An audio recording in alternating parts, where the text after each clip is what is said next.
Hello, my name is James Strachan, editor of The Analytical Scientist. Today I'm joined by Dr. Awanwi and we're here to talk about mycotoxins in food. Before we get into the questions though, Dr. Awanwi, would you like to give me a brief introduction to yourself and what you do? So I am Awanwi Phechkongkaew. I'm a lecturer from Thammasat University, and I am also a founding co-director of the International Joint Research Center on Food Security based in Thailand. So the International Joint Research Center on Food Security is a long-term collaboration between my university, Thammasat University, and the Ministry of Higher Education in Thailand, and also Queen University, Belfast. So three of us worked together for a long time, and we just established this joint research center 2 years ago. So that is where I'm come from. Great, so let's get straight into the questions. And I think the first one will frame the questions that follow. So perhaps you could start by explaining what mycotoxins are, how they're produced, and why they pose a significant threat to food security. Okay, so first of all, I just want to explain what mycotoxins are. So mycotoxin actually is the toxic metabolites that produce from fungi. So actually, there are like three very important fungi that they can produce mycotoxin, which is Fusarium, Penicillium, and Aspergillus. And just to be honest with you, these fungi, they are like a plant pathogen. So it means that you can find it in the field, in the warehouse, or in the storage room. So it means that it can infect it into your agricultural commodity, and then it can produce toxins. So you might wonder, when will it produce the toxin? So it will produce the toxin when they got like a substrate. It's like a human like us. So when you stress, they need to do like some stress release. So they do like a stress release, like producing a toxin. So this is what the mycotoxin are. And how is this important? Actually, it is quite heat stable. So what I'm going to say is that the food processing temperature, for example, like sterilization, pasteurization, or even canning, or even high temperature, cannot degrade it. So it means once it still remain in the food or in the feed, and once it enter into the human body, so it will be transformed by the river of the animal and human, and then change it into the toxic compound, and that will cause the effect to the animal and human health. And most of them, we found that most of them are immunotoxic. So it's gonna be decrease your immune system. It's gonna make your immune system work really bad. And some of them, the scientific report found that it is the carcinogenic compound as well. So it can produce cancer in your body. Yes. So what are the current market drivers and trends related to mycotoxin detection and mitigation? And what are the most pressing application needs in this field? Yeah, so actually right now, because I think you know pretty well that the climate change is playing a very, very important role right now. And because of the climate change, it make the fungi produce a lot more mycotoxins. So right now we can detect like 400 mycotoxins in one sample.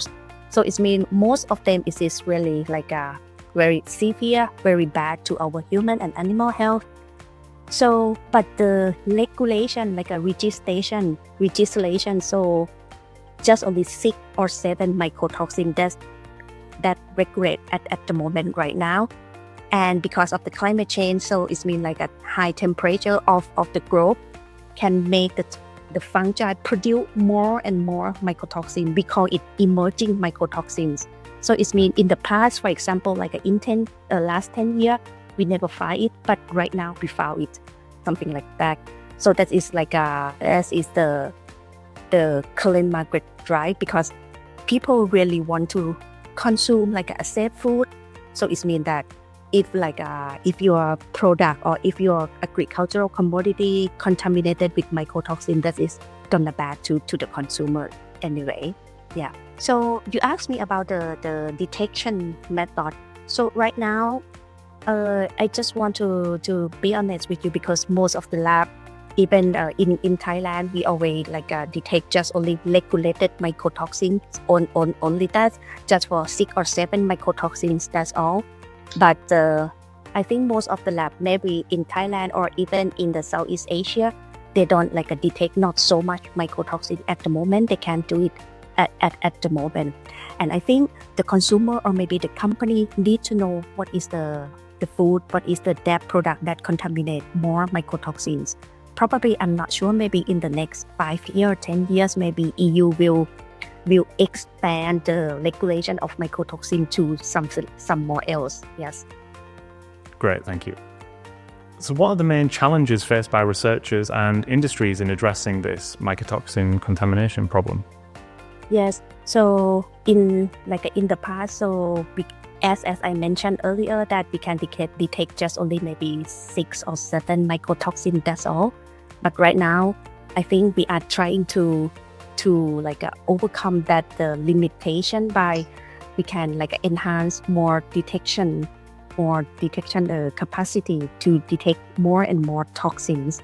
So I think that is the main challenges that we can detect more mycotoxin, and the method should be precise and reliability as well. Yes. So what inspired your collaboration with Agilent, and how does Agilent help bring your great science to fruition? Actually, for me, I know Agilent long time ago, 10 or 15 years ago since I studied my PhD. And I know that Agilent is a great company on analytical system. So I think Agilent can help drive about the food safety situation in this region or even in Thailand. So I think that is the thing that I really want to work and collaborate with at Agilent. Yes. Mm-hmm. And how does Agilent support us? So they support us quite a lot. So at the lab, they bring some instrument for us and a high throughput instrument for us to detect more and more mycotoxins. And they provide some training. They provide some help. For example, send some staff to train our researcher, to train my master student or PhD student. So that is how Agilent support us. And thinking about the current project that you're working on with Agilent, what are your aspirations in terms of the outcomes? And how do you see mycotoxin research like yours benefiting consumers and shaping the future of food safety? Yes, for the outcome of the project, so currently I work with Agilent on the mycotoxin project. So the outcome of this is really good because we got the reliable method, precise method that can detect 33 mycotoxin at the same time in one single injection, just only for 14 minutes. That's all. And just one injection, you can see a lot of peak come on, and then you will know what is the mycotoxin contaminated in your sample, something like that. And I would say I could claim that this is the first lab in Thailand that we can detect 33 mycotoxins, because another lab in Thailand, even with the government lab or even central lab of Thailand, they can detect just only regulated, just only 6-7 mycotoxin. That's all. So I think we are the first lab in Thailand as well. And what we are planning to do is we are going to become a service lab, the first service lab in Thailand, and then we are going to get the ISO accreditation. Yes, on the lab testing for this. Yes.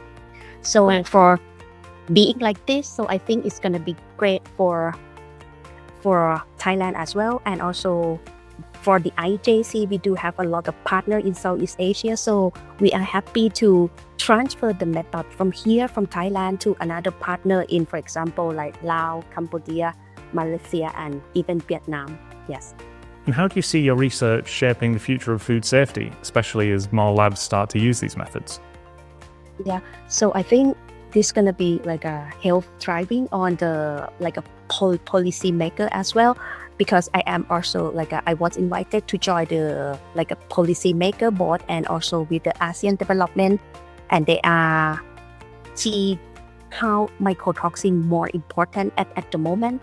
And I think for this detection and for being a center of excellence in this region, that will help for sure that will help the food safety and food security in Southeast Asia region. I'm pretty sure for that. So one last question, looking into the future, how do you see your collaboration evolving with Agilent, and what more could be achieved?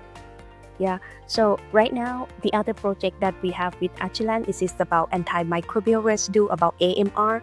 So that is another issue, emerging issue that the WHO and FAO is raised the concerns.